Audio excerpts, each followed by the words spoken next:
விஜய் அவர்கள் நான் பார்த்து பார்த்து தேர்ந்தெடுத்த வேட்பாளர்கள் 234 தொகுதியிலையும் உங்கள் விஜயா நினைச்சு ஓட்டு போடுங்கன்னு சொல்லி வேட்பாளர்களை அறிவிச்சார்ல, அந்த வேட்பாளர்களை படிக்கிறேன், நீங்களே ஓட்டு போட மாட்டீங்க.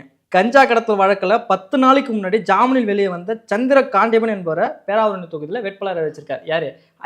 அன்அபிஷியல் விஜய அபிஷியல் விஜய் வந்து வேட்பாளர் அறிவிச்சிருக்காரு. சென்னை ஆர்கே நகர் தாவக்க வேட்பாளர் மரியவல்சன் மீது 8 வழக்குகள் இருக்கு. அடுத்தது இதை விட கொடுமை என்ன தெரியுமா? கம்பம் தொகுதியில ஜெகநாத் மிஸ்ரான்றவர் போட்டிடுறாரு. அவர் இதுக்கு முன்னாடி ஒரு மாதிரி இளைஞர் சொல்லிருக்காரு, நான் ஜாதிக்காரன், நான் ஒரு ஜாதி வெறி பிடிச்சுவேன், நான் என் ஜாதிக்காக தான் பேசுவேன்னு சொன்னவனுக்கு தாவக்கேவால வேட்பாளராக கொடுத்துருக்காரு விஜய் அவர்கள். பார்த்து பார்த்து தேர்ந்தெடுத்த வேட்பாளரெல்லாம் பாருங்க.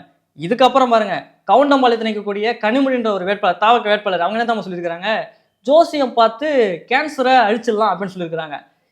என்ன எனக்கு ஒன்றும் புரியல. மூட நம்பிக்கை உள்ளவன், சாதி வெறி பிடிச்சவன், பாலியல் குற்றம் சாட்டப்பட்டவன், ரவுடித்தனம் பண்ணவன், இவங்க எல்லாரையும் தான் நீங்க பார்த்து பார்த்து வேட்பாளரை தேர்ந்தெடுத்தீங்களா? இந்த வேட்பாளரை நம்பி மக்கள் ஓட்டு போடுவாங்கன்னு விஜய் அவர்கள் நம்புறாரா? இனிமேலும் நம்புவாரா? எனக்கு ஒன்றும் புரியல.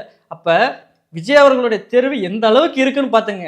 அப்ப ஒரு வேட்பாளரையே இவ்வளவு மோசமா தேர்ந்தெடுக்கக்கூடிய விஜய் ஆட்சி அமைத்தால் யாருடன் வேணாலும் கூட்டணி வைக்கலாம்ன்ற ஒரு சந்தேகம் ஏன் எழ மாட்டேங்குது யாருக்கும்?